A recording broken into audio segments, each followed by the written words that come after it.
Hello नमस्कार दोस्तों, कैसे हो? आशा करता हूँ अच्छे होंगे। मैं योगेश कुमार अपने YouTube channel civil career tech 101 में स्वागत करता हूँ। दोस्तों, अगर आप हमारे यूट्यूब चैनल पर नए हैं तो प्लीज़ आज ही चैनल को सब्सक्राइब कर लें, बेल आइकन बटन को ज़रूर प्रेस करें जिससे कि आपको हमारी नेक्स्ट लेक्चर वीडियो की नोटिफिकेशन आपको टाइम से मिल सके। दोस्तों, अगर जिन्होंने हमारे चैनल को पहले से सब्सक्राइब कर रखा है तो उनको दिल की गहराइयों से बहुत बहुत धन्यवाद। इसी तरह से आप सभी लोग सिविल करियर टेक 101 को सपोर्ट करते रहें और अपना प्यार देते रहें। दोस्तों, मेरा अभी स्टार्टिंग है इस चैनल पर, तो मुझे आप लोगों की बहुत ही नीड है, बहुत ही आवश्यकता है। और अगर आप सेमेस्टर एग्ज़ाम की तैयारी कर रहे हो या एसएससी जेई या आरआरबी जेई या अदर स्टेट के जो जेई के एग्ज़ाम की तैयारी कर रहे हो तो यहाँ से उनको भी बहुत बेनिफिट मिलेगा। यहाँ पर मैं ऑब्जेक्टिव में भी बहुत सारे क्वेश्चन पर वीडियो लेकर के आया हूँ, जाकर के आप प्लेलिस्ट में देख सकते हैं सिविल करियर टेक 101 पर। और सेमेस्टर एग्ज़ाम में जैसे पॉलीटेक्निक है, बीटेक है, उनकी पर्टिकुलर सब्जेक्ट के ऊपर और डीप में मैंने लेक्चर वीडियो प्रिपेयर किए हैं, तो आप जाकर के देख सकते हो। और आज मैं इस लेक्चर वीडियो में बात करूंगा पॉलीटेक्निक फाइनल ईयर की, जो थर्ड ईयर में यूपीबीटी से हैं। तो यहाँ पर एक सब्जेक्ट आता है इस्पात एवं चिनाई संरचनाओं का अभिकल्पन, जिसे हम इंग्लिश में बोलते हैं design of steel and masonry structure के नाम से जानते हैं। तो दोस्तों, आज हम इस वीडियो में इंट्रोडक्शन पार्ट को कवर करेंगे कि हमें सब्जेक्ट में पढ़ना क्या है। एक बार हमें पता पड़ जाएगा कि हमें इस सब्जेक्ट में कौन कौन से टॉपिक क्लियर करने हैं, फिर मैं आपको वन बाई वन टॉपिक को क्लियर कराऊंगा, चैप्टर वाइज कराऊंगा। और पेशेंस रखिएगा, यहाँ से आपको बहुत अच्छे से समझ में आएगा। और अगर आपको वाकई में ही अच्छा लगे ये वीडियो तो लाइक ज़रूर करना। आइए स्टार्ट करते हैं कि डिजाइन ऑफ स्टील स्ट्रक्चर क्या है, क्या क्या हम पढ़ने वाले हैं, तो देखते हैं।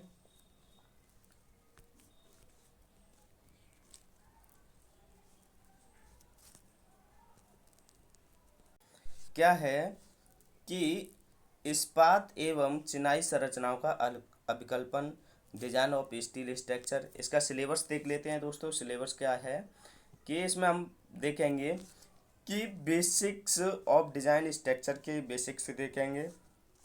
और हम क्या देखेंगे कि स्ट्रक्चरल स्टील के कुछ सेक्शंस है, सेक्शंस के बारे में पता करेंगे। और थर्ड है आपका स्ट्रक्चरल स्टील के जो कनेक्शन है। फर्स्ट होगा आपका रिवेट कनेक्शन और सेकंड होगा आपका वेल्डेड कनेक्शन। और आपका फिफ्थ होगा टेंशन मेंबर। और आपका सिक्स होगा आपका क्या है, कंप्रेशन मेंबर। और सेवेंथ होगा आपका स्टील बीम। तो आज हम बात करेंगे basics of design of structure की। दोस्तों, बेसिकली मैं आपको बताऊं कि स्टील स्ट्रक्चर क्या होता है, जिसमें हम इस्पात का यूज करते हैं, स्टील का यूज करते हैं। जैसे आपने देखे होंगे जैसे स्टील के कुछ टावर्स होते हैं, टावर देखे होंगे जिसमें मेंबर लगे होते हैं। जैसे मोबाइल वाला नेटवर्क वाला टावर होता है वो क्या स्टील मेंबर है। आप जैसे रेलवे पर जाओगे, रेलवे स्टेशन पर जाओगे तो वहाँ पर ब्रिज देखने को मिलते हैं, वो स्टील में मेंबर हैं। और इस तरह से हम क्या करते हैं, इसमें स्टील का यूज करते हैं। और हम इसमें कनेक्शंस को, एक एक मेंबर को कनेक्ट करके हम एक स्ट्रक्चर तैयार करते हैं, उसी को हम क्या कहते हैं, स्टील स्ट्रक्चर बोलते हैं। चलिए देखते हैं। चैप्टर नंबर फर्स्ट है। चैप्टर नंबर फर्स्ट में क्या बात करते हैं कि स्ट्रक्चरल स्टिक सेक्शन संरचनात्मक द्वितीय खंड। दोस्तों, मैं एक बात और बता दूं, अगर आप जैसे कुछ बच्चे डिप्लोमा में इंग्लिश मीडियम के होंगे, जैसे आप इंग्लिश में लिखते होंगे, और कुछ आपके हिंदी मीडियम के होंगे, तो मैं दोनों को ही कवर करा के लेके जाऊंगा।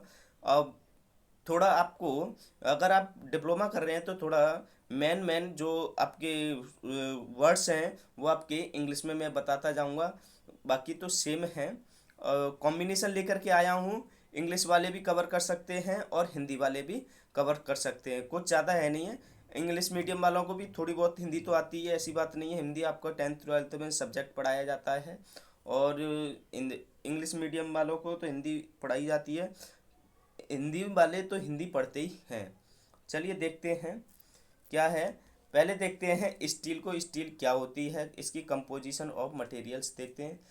दोस्तों इसमें जो स्टील में जो होता है मेन कंपोनेंट होता है स्टील आयरन का, जैसे आप इस्पात बोलते हैं, आयरन का क्या है मेन कंपोनेंट होता है स्टील में। स्टील क्या एक अलॉय है, कार्बन की कंटेंट होती है इसमें, प्लस इसमें आयरन होता है, इसीलिए स्टील बना है। ओके, चलो देखते हैं कि आयरन को अन्य पदार्थों के साथ मिश्रित या अलॉय करके, अलॉय बोले या मिश्रित बोले बात एक ही है, अलॉय करके इसके यांत्रिक गुण धर्मों जैसे टेंसाइल स्ट्रेंथ है और डक्टिलिटी है और में सुधार किया जाता है। किस में सुधार किया जाता है? टेंसाइल स्ट्रेंथ में और आपकी डक्टिलिटी में इम्प्रूवमेंट किया जाता है। किसका यूज करके? कार्बन का यूज करके। अब देखते हैं कि पिग आयरन क्या होता है।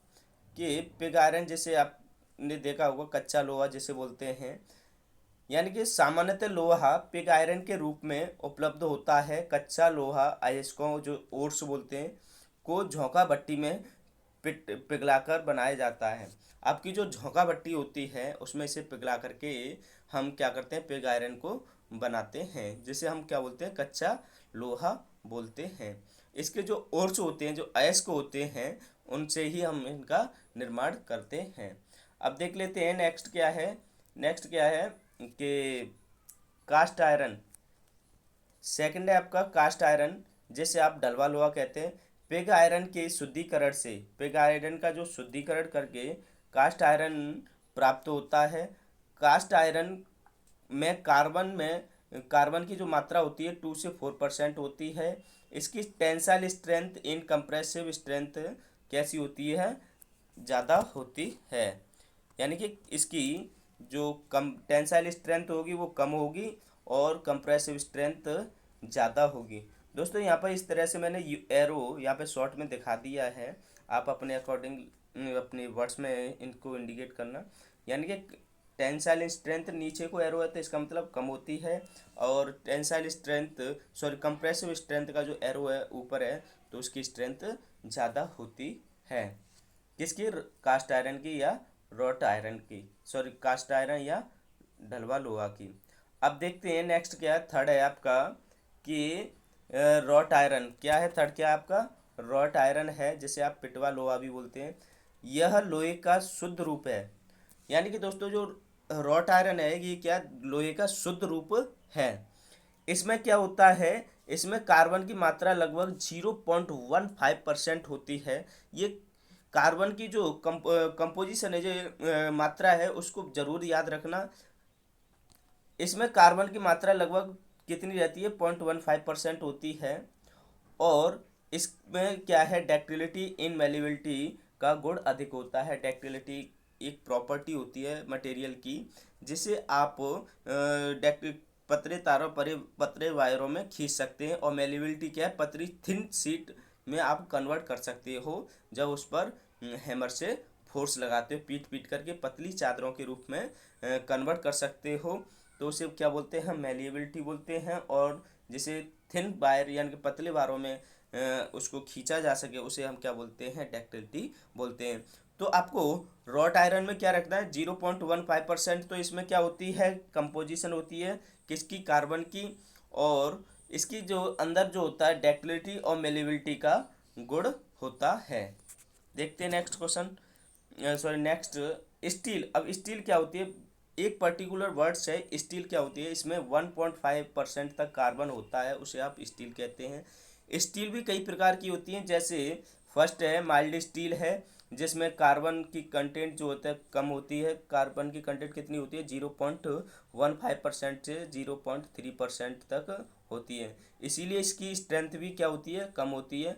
एक होता है HYST, high yield strength of deform steel होती है, जिसमें कार्बन की मात्रा अधिक होती है और स्ट्रेंथ भी अधिक होगी। यहाँ से आपको देखने को मिलता है कि अगर हम इस्पात जो होता है, लोहा होता है, उसमें अगर हम कार्बन की मात्रा को बढ़ा देंगे तो उसकी स्ट्रेंथ भी बढ़ जाती है, बट एक पर्टिकुलर लिमिट तक। अब नेक्स्ट क्या है? नेक्स्ट दोस्तों ये है कि थर्ड है कि HCS यानी कि हाई कार्बन स्टील क्या होती है? कार्बन की मात्रा इंक्रीज हो जाती है और उसकी भी स्ट्रेंथ इंक्रीज होती है। जैसे जैसे कार्बन की मात्रा मिलाते हो बहुत ही ज़्यादा मात्रा में, तो आपको यहाँ पे क्या है, स्ट्रेंथ बहुत ही मिलती है, अधिक मिलेगी स्ट्रेंथ। तो आई होप आपकी समझ में आ रहा होगा। हो सकता है तो आपको बोरियत फील हो रही हो, बट यहाँ बोरियत फील नहीं करनी। ये आपके पॉलिटेक्निक में सेमेस्टर एग्जाम में बहुत ही इम्पोर्टेंट रोल है इस थ्योरी का भी, और जो कि आपके डायरेक्ट क्वेश्चन देखने को मिलते हैं। और देखते हैं नेक्स्ट क्या है। एक नोट है, एक नोट देख लेते हैं। नोट क्या है दोस्तों, मैंने ये आपको अपने नोट, अपने हैंड रिटन नोट से लिख करके और आपको मैं ये प्रोवाइड करा रहा हूँ, जिससे कि मेरे को यहाँ पर आपको टाइम की सेविंग भी बचे और आप कम समय में ज़्यादा कंटेंट को ले सकें। और आप साथ ही साथ ये काम करना, अपने नोटबुक को ज़रूर पास में लेकर के बैठना और इसमें वीडियो को पॉज करके आप नोट करते जाना। देखते हैं, कार्बन बढ़ेगा तो कंप्रेसिव स्ट्रेंथ भी बढ़ती है और डक्टिलिटी कम होती है। कार्बन की कंटेंट को हम बढ़ाएंगे तो उसकी कंप्रेसिव स्ट्रेंथ क्या होगी, इंक्रीज होगी, और डक्टिलिटी उसकी कम होगी। अब यहाँ पे क्या है, माइल्ड स्टील की डक्टिलिटी अधिक होती है, जिस कारण से इसे विभिन्न सेक्शन में रोल्ड किया जाता है।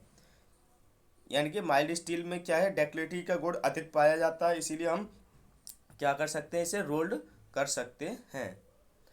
अतः माइल्ड स्टील का विभिन्न संरचनाओं में सर्वाधिक यूज कर किया जाता है। ज़्यादातर मोस्टली देखा होगा आपको, जो स्टील स्ट्रक्चर जो होते हैं वहाँ पर हम माइल्ड स्टील का यूज करते हैं, क्योंकि उसमें डक्टिलिटी का गुण होता है, डक्टिलिटी की प्रॉपर्टी होती है। ओके, तो देखते हैं नेक्स्ट।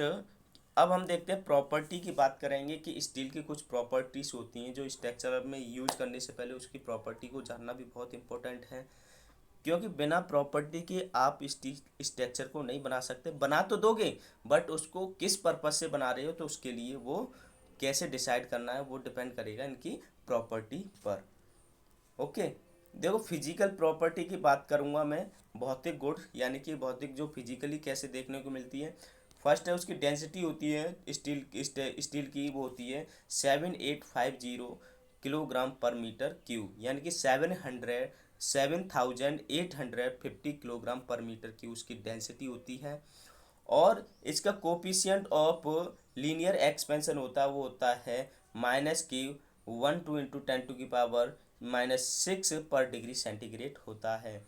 और option number question sorry third number पे है यंग मॉडुलस 2 × 10⁵ न्यूटन पर mm²। ये होता है मॉडुलस ऑफ इलास्टिसिटी या यंग मॉडुलस की वैल्यू होती है।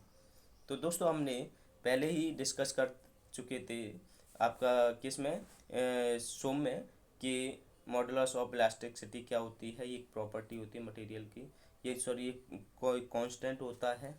तो इसकी वैल्यू जो होती है कितनी होती है, 2 × 10⁵ न्यूटन पर mm²। ओके, अब देखते हैं नेक्स्ट, फोर्थ पॉइंट देखते हैं कि मॉडुलस ऑफ रिजिडिटी की वैल्यू कितनी होनी चाहिए। 0.84 × 10⁵ से लेकर के 0.98 × 10⁵ न्यूटन पर mm² के बीच में होनी चाहिए। और इसका जो पॉइसन रेशियो है, जिसे आप म्यू से डिनोट करते हैं, म्यू से शो करते हैं, तो इसकी जो वैल्यू होनी चाहिए 0.286 होनी चाहिए। इन इलास्टिक रेंज में 0.3 होनी चाहिए, और प्लास्टिक रेंज में आपका 0.5 होना चाहिए। प्लास्टिक रेंज में कितना होना चाहिए, 0.5 होना चाहिए। ओके, अब देखते हैं कि स्टील स्ट्रक्चर को कैसे हमने ग्रेड में क्लासीफाई किया गया है। तो ग्रेड में देखते हैं, अकॉर्डिंग टू IS 2062/1992 के अकॉर्डिंग देखते हैं फॉर स्ट्रक्चरल स्टील के लिए ग्रेड और इसका डिज़ाइन किस तरह से। ए ग्रेड का होगा FE 410 WA, और बी आपका होगा, बी ग्रेड का होगा 410 WB, और आपका सी होगा आपका FE 420 WC। तो जैसे आपके RCC के ग्रेड होते हैं, FE 400 सॉरी हाँ स्टील के FE 415 और FE 500 और FE 250, इसी तरह से इस स्टील के भी स्टील स्ट्रक्चर में ग्रेड के अकॉर्डिंग ही यूज करते हैं। जैसे कंक्रीट भी यूज करते थे, M20, M25, M30, M35, इस तरह से उसके अकॉर्डिंग हम डिसाइड करते थे कि उसकी जो करेक्टरिस्टिक स्ट्रेंथ थी, उसकी कंप्रेसिव स्ट्रेंथ के अकॉर्डिंग हम डिसाइड करते थे कि किस कंक्रीट को कहाँ पर यूज करना है। तो देखते हैं नेक्स्ट क्या है, कि एक नोट और देख लेते हैं। इसमें क्या है, यानी कि इनकी मिनिमम टेंसाइल स्ट्रेंथ जो होती है 410 मेगा पास्कल होती है। कितनी होती है? 410 मेगा पास्कल होती है। और हम देखते हैं कि केमिकल कंपोजिशन के बारे में देखते हैं कि केमिकल कंपोजिशन में क्या है। कार्बन है, मैंगनीज है, और आपका क्या है, ये सल्फर है, फॉस्फेट है, सिलिकॉन है। तो इनको देख लेते हैं। देखो, कार्बन की मात्रा जो होती है 0.23% होती है लगभग, और आपकी मैंगनीज की जो होती है 1.5%, और सल्फर की 0.05%, और फास्फोरस की जो होती है 0.05% होती है, और सिलिकॉन की जो मात्रा होती है वो होती है 0.4% होती है। यानी ग्रेड ए फॉर 410 WA के लिए लिया जाता है। ओके। तो ये क्या है, कुछ कंपोजिशन है, तो आप इनमें अपने नोट्स में लिख लीजिए और अपने माइंड में भी रखिएगा, बार बार रिपीट कीजिएगा, आपको ये सारी चीज़ें याद हो जाएंगी। अब देखते हैं नेक्स्ट क्या है। अब हमने केमिकल फिजिकल प्रॉपर्टी देखी, केमिकल प्रॉपर्टी देखी। अब हम मैकेनिकल प्रॉपर्टी के बारे में जानेंगे। मैकेनिकल प्रॉपर्टी ग्रेड AP410 के लिए देखते हैं। किस ग्रेड के लिए? AP410 के लिए। यील्ड स्ट्रेंथ, यानी कि जिसे यील्ड स्ट्रेस जो होती है, मैंने पहले स्ट्रेस भी बताई थी। यील्ड स्ट्रेस FY से यहाँ पर डिनोट करते हैं। तो इसके लिए क्या क्या लेना चाहिए FY की वैल्यू? तो देखिए, पहले देखिए, लेस देन 20 mm डाया होगा, उसका डायामीटर जो होगा कितना होगा, 20 mm डाया होगा, तो इसके लिए हम 250 मेगा पास कर लेंगे। अगर 20 से 40 mm डाया होगा स्टील का, तो उसका हम 240 मेगा पास कर लेंगे। और ग्रेटर देन 40 mm डाया होगा, तो उसके लिए हम 230 मेगा पास्कल लेंगे। ये क्या है? यील्ड स्ट्रेस है, किसकी? स्टील की। ओके।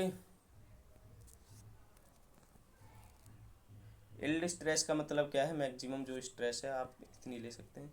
अब देखेंगे फोर्थ प्रॉपर्टी है परमेसिबल स्ट्रेस। IS 819 1984 के अकॉर्डिंग कोड होता है आपका स्टील में। जैसे RCC में कोड होता है, उसी तरह से हमारा स्टील स्ट्रक्चर का भी कोड होता है। तो उस कोड के अकॉर्डिंग हम कैसे लेंगे इनकी परमेसिबल। जो परमेसिबल का मतलब होता है अनुगे, अनुगे का मतलब होता है जो हमें परमिट की गई हो कि इतनी वैल्यू होनी चाहिए इस स्ट्रेस के लिए। तो यहाँ पर हम देखेंगे क्या है, पहला देखेंगे एक्सियल टेंसाइल स्ट्रेस को देखेंगे। तो इसके लिए 0.6 और FY, और इसके साथ फैक्टर ऑफ सेफ्टी लेंगे F बाई अपॉन 0.6 FY, यानी कि 1.67 इसका फैक्टर ऑफ सेफ्टी निकल के आ जाएगा। ओके। इसी तरह से हम क्या करेंगे कि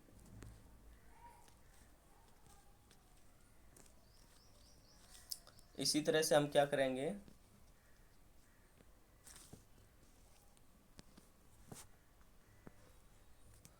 कि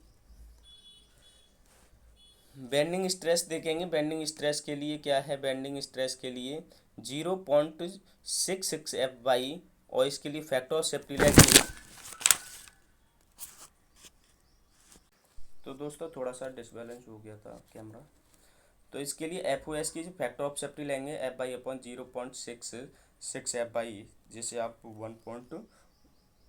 1.5 जीरो कैलकुलेट करके लेके आओगे।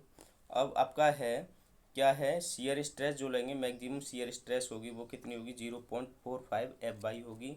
यानी कि एवरेज हम जो लेंगे 0.40 FY FOS, जिसका जो फैक्टर ऑफ सेफ्टी जो होगा वो होगा 2.50 होगा। चलते हैं नेक्स्ट। तो दोस्तों, ये अपने नोटबुक में नोट करते जाइएगा और आप रिवाइज भी करते रहना, जिससे कि आपको ये रिमेंबर भी रहें, याद भी रहें। नेक्स्ट देखते हैं, नेक्स्ट क्या है कि बियरिंग स्ट्रेस क्या होती है। बियरिंग स्ट्रेस 0.75 FY, ये बियरिंग स्ट्रेस तो होती है। और कंप्रेसिव स्ट्रेस जो होती है सिलेंडर रेशियो पर निर्भर करता है, जहाँ FY यील्ड स्ट्रेस है। ओके। कंप्रेसिव स्ट्रेंथ किस पर निर्भर करता है? स्लेंडरनेस रेशियो पर निर्भर करता है। मैं पिछली एक लेक्चर वीडियो में भी एक स्लेंडरनेस रेशियो को बता चुका हूँ। अगेन मैं भी बताऊंगा कि स्लेंडरनेस रेशियो होता क्या है। अभी हम बात करेंगे, ये आपका नोट पॉइंट है, नोट पॉइंट देख लीजिएगा। नोट क्या है, नोट पॉइंट देख दें। When wind and earthquake load are consider, जब आप अर्थक्वेक और विंड लोड को कंसीडर कर रहे हो तब permissible stress in steel structure increase होगी बाई 33%, यानी 33.33% कितनी होगी, इंक्रीज होगी। ओके। और क्या है कि in connection riveted and welded में इंक्रीज बाई 20%, और इसमें क्या होगी, रिवेटेड और वेल्डेड करेक्शन में क्या होगी, 25% इंक्रीज होगी। ओके। अब देखते हैं स्टील स्ट्रक्चरल सेक्शन क्या होते हैं। कि आपने देखा होगा बहुत प्रकार के, कई प्रकार के सेक्शंस से ही सेक्शंस को ही ऐड करके ही आप क्या करते हैं, स्टील स्ट्रक्चर को बनाते हैं। तो डिजाइनिंग की सुविधा के लिए माइल्ड स्टील के रोल्ड स्ट्रक्चर सेक्शन के विभिन्न आकार से बनाया जाता है। सेक्शन के आकार पर उनकी चौड़ाई देखी जाती है, उनकी डेप्थ देखी जाती है, और उनकी जो थिकनेस होती है, मोटाई के अनुसार उन्हें निम्नवत नामित किया गया है। तो यहाँ पर हम जो स्ट्रक्चर स्टील के जो सेक्शंस देखेंगे उसकी विड्थ यानी कि चौड़ाई के अकॉर्डिंग देखेंगे, उसकी डेप्थ के अकॉर्डिंग देखेंगे, उसकी थिकनेस के अकॉर्डिंग देखेंगे। तो इस प्रकार से कुछ सेक्शंस होते हैं। क्या है, जैसे रोल्ड सेक्शंस होते हैं, जैसे ISJB, जिसे आप शॉर्ट में बोलते हो ISJB, यानी कि Indian standard junior beam. Okay. और सेकंड है आपका ISLB, यानी कि इंडियन स्टैंडर्ड लाइट बीम। और थर्ड है आपका ISMB, यानी इंडियन स्टैंडर्ड मीडियम बीम। और आपका फोर्थ है ISWB, Indian standard wide beam. और फिफ्थ है आपका इंडियन स्टैंडर्ड हैवी बीम। तो ये कुछ आपके चार प्रकार के क्या थे, पांच प्रकार के रोल्ड स्टील सेक्शन थे। देखते हैं नेक्स्ट, कि जैसे एग्जांपल के तौर पर मैं आपको दिखा दूं इनको, स्टील का जो रोल्ड सेक्शन है इसको भी मैं एग्जांपल के तौर पर दिखा दूं किस तरह से मैंने बताया था कि उनकी विड्थ और उनकी डेप्थ और उसकी थिकनेस के अकॉर्डिंग यहाँ पर हम स्टील के सेक्शंस को क्लासीफाई कर रहे हैं। जैसे ISMB, यानी कि इसका मतलब है 400 mm बीम की मोटाई गहराई है। ये एग्जांपल के तौर पर दिखा रहा हूँ मैं। यानी कि इस तरह का कुछ सेक्शंस होता है जिसे आई शेप का देखने को मिलेगा। तो ये ऊपर से ऊपर क्या है, इसकी ये विड्थ होगी, यहाँ से यहाँ तक ये क्या है, विड्थ है, जिससे B। और इसकी जो क्या है, ये थिकनेस है, ये वाली क्या है, थिकनेस है। और यहाँ से वो टॉप से और बॉटम तक, टॉप से और बॉटम तक ये क्या होगी, इसकी क्या है, ये इसकी डेप्थ है, जिसे आप कैपिटल D से प्रदर्शित करते हैं। सेक्शन को हम XX और YY दो पार्ट्स में डिवाइड कर देते हैं, उसके अकॉर्डिंग हम यहाँ पर डिज़ाइन करते हैं। जैसे आप TW जो होता है, TW क्या, थिकनेस ऑफ वेब। TW क्या है, थिकनेस ऑफ वेब। जो बीच वाला जो पोर्शन होता है इसे हम क्या बोलते हैं, वेब बोलते हैं। क्या बोलते हैं, वेब बोलते हैं। और टॉप पोर्शन है जिसे हम क्या बोलेंगे, टॉप फ्लैंज बोलेंगे। और ये बॉटम का होगा जिसे हम क्या बोलेंगे, बॉटम फ्लैंज बोलेंगे। टॉप और बॉटम वाले जो आपके हैं पोर्शन है इसको हम क्या बोलेंगे, फ्लैंज बोलते हैं। यह thickness of flange, thickness of flange है। ये क्या है, थिकनेस ऑफ फ्लैंज है, TF क्या है, थिकनेस ऑफ फ्लैंज। अब IXX क्या है, एक्स एक्सेस पर मूवमेंट ऑफ इनर्शिया। और YY क्या है, YY एक्सेस पर मूवमेंट ऑफ इनर्शिया। और ZZ एक्सेस पे क्या है, सेक्शन पर, Z एक्सेस क्या है, XX एक्सेस पर क्या है, सेक्शन मॉडुलस। सेक्शन मॉडुलस की भी हम बात करेंगे, सेक्शन मॉडुलस होता क्या है। और YY का मतलब होता है X एक्सेस पर radius of gyration. Okay, sorry, RXX का मतलब क्या होता है, रेडिएशन। ये क्या है, R है, स्मॉल RXX क्या है, एक्सेस पर, X एक्सेस पर रेडियस ऑफ गायरेशन। और Y पर क्या है, radius of gyration Y axis पर। तो इस तरह से हम क्या है, कि हमारा क्या है, ISMB है। ISMB का मतलब क्या होता है, इंडियन स्टैंडर्ड मीडियम बीम के लिए मैंने यहाँ पर एक एग्जांपल लिया था। और देखते हैं नेक्स्ट।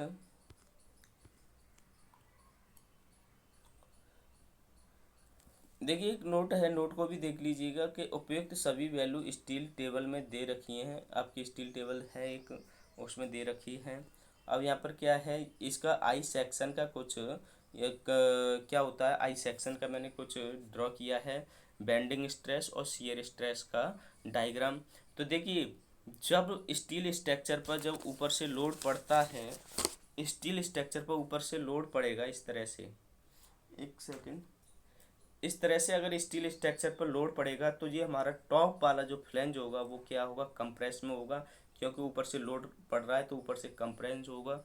और नीचे से क्या होगा, ये जब ऊपर से लोड लग रहा है तो नीचे का कैसे इस तरह से बेंड होने की कोशिश करेगा, तो नीचे क्या है, टेंशन जनरेट होगा, यानी कि टेंशन फ्लैंज होगा, क्योंकि वहाँ पर टेंशन लोड जनरेट होगा। ओके। तो यहाँ पर देखिए कि मैं इसमें दिखाना चाहूँगा कि ये क्या है, कंप्रेसिव फ्लैंज है, ये क्या है, टेंशन फ्लैंज है।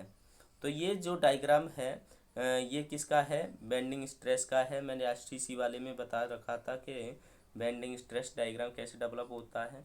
और ये क्या है, शियर स्ट्रेस डायग्राम है। शियर स्ट्रेस डायग्राम और बेंडिंग डायग्राम से भी आपको एसएससी जेई में बहुत सारे क्वेश्चन देखने को मिलते हैं। आपको अलग अलग सेक्शन है, जैसे चैनल सेक्शन है या टी सेक्शन है या एल सेक्शन है, उनकी कुछ आपको शियर स्ट्रेस के डायग्राम दे देगा, option number A, option number B और option number C, option number D में। तो आपको उसके लिए क्या है, आपको पर्टिकुलर पर्टिकुलर आंसर को आपको सिलेक्ट करना पड़ेगा कि ये डायग्राम इसका है। दोस्तों इसका भी मैं अलग अलग वीडियो पर एक वीडियो बना दूंगा जिसमें आपको शियर स्ट्रेस के डायग्राम देखने को मिलेंगे अलग अलग सेक्शंस के। तो हम ज़्यादा टाइम ना लेकर के यहाँ पर क्या है, यानी कि वेब क्या है, शियर वेब क्या है, रजिस्ट करती है शियर फोर्स को। जो वेब पोर्शन जो होता है वो क्या करता है, शियर फोर्स को रजिस्ट करता है, यानी कि शियर फोर्स क्या है, एक दूसरे को काटने की कोशिश करता है मेंबर को, तो ये क्या है, रजिस्ट करता है वेब। ओके। शियर फोर्स बोले तो कर्तन प्रतिबल ही बोलते हैं, हिंदी वाले भी सुन लें कि कर्तन प्रतिबल होता है। फ्लैंज रजिस्ट करता है बेंडिंग मूवमेंट को, फ्लैंज क्या करता है, बेंडिंग मूवमेंट को रजिस्ट करता है। ये इंपॉर्टेंट है, यहाँ से भी क्वेश्चन आपको देखने को बन जाते हैं, तो इसीलिए मैंने ये साइड में ये क्वेश्चन लिख दिए हैं। इस पॉइंट मैंने बता दिया कि वेब क्या करता है, रजिस्ट करता है शियर फोर्स को। और फ्लैंज होते हैं ऊपर वाले और बॉटम वाले जो पोर्शन होते हैं वो रजिस्ट करते हैं किसको, बेंडिंग मूवमेंट को। देखते हैं नेक्स्ट के रोल्ड स्टील चैनल सेक्शन क्या होते हैं। जैसे हमने आई सेक्शन का पढ़ा था उसी तरह से हम चैनल सेक्शन का पढ़ेंगे, इसमें चैनल के फॉर्म में होगा। तो Indian standard junior channel, Indian standard light channel, Indian standard medium channel, Indian standard special channel. तो इसमें मैंने एग्जांपल के तौर पे बता दिया, Indian standard light beam 100 mm इसकी डेप्थ है। ओके। और देखते हैं CYY चैनल की पीठ बैक, CYY क्या है, चैनल की पीठ बैक YY एक्सिस के बीच की लंबवत दूरी ये वाली, ये क्या है, YY एक्सिस है ये आपकी, ये क्या है, YY एक्सिस दे रखा है, इससे बैक साइड की जो लंबवत दूरी है, इसकी दूरी है एक्सिस पर लंबवत दूरी, तो वो है। और देखते हैं नेक्स्ट, ये वही सेम रहेगा। देखो ये फ्लैंज है तो ये क्या है, फ्लैंज है, देखिए ज़रा यहाँ पर देखिए TF फ्लैंज है, ये क्या है, वेब है। तो आप आई सेक्शन के लिए देख चुके हो, तो इसी तरह से आप सभी के लिए देख सकते हो। यहाँ पर ये क्या है, रोल्ड स्टील सेक्शन है, टी सेक्शन को देखेंगे तो सेम वही है, Indian standard Indian standard normal T bar, Indian standard light T bar और Indian standard junior T bar और Indian standard long leg T bar. तो इसमें भी इसकी डेप्थ है, ये पूरी क्या है, डेप्थ है, इसकी ये विड्थ दे रखी है, इसकी थिकनेस TF दे रखी है और आपका इसका फ्लैंज DW दे रखा है, यानी कि विड्थ ऑफ फ्लैंज। ओके। अब देखते हैं next, rolled steels analysis, I Indian standard, equal angle, unequal angle और आपका बल्ब एंगल। तो एंगल पे अब एंगल वाली बात करें तो इसमें एक नोट देख लीजिए, समभुज के कोण खंड में दोनों भुजाओं की लंबाई समान होती है, जैसे ISA 505।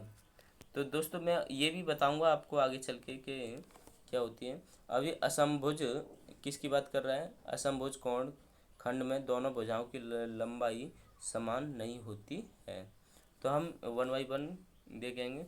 इक्वल एंगल में क्या होता है, इक्वल एंगल में जो सेक्शंस होता है CXX इक्वल टू होता है CYY के होता है, और XX और YY सिमेट्रिक न होने के फलस्वरूप अलग से UU और VV एक्सिस प्रदान एक्सिस होती है। प्रदान का मतलब मेन। दोस्तों आज हम इस वीडियो में यहीं तक कवर करते हैं और देखेंगे नेक्स्ट लेक्चर वीडियो में कि रिवेटेड जॉइंट क्या होते हैं।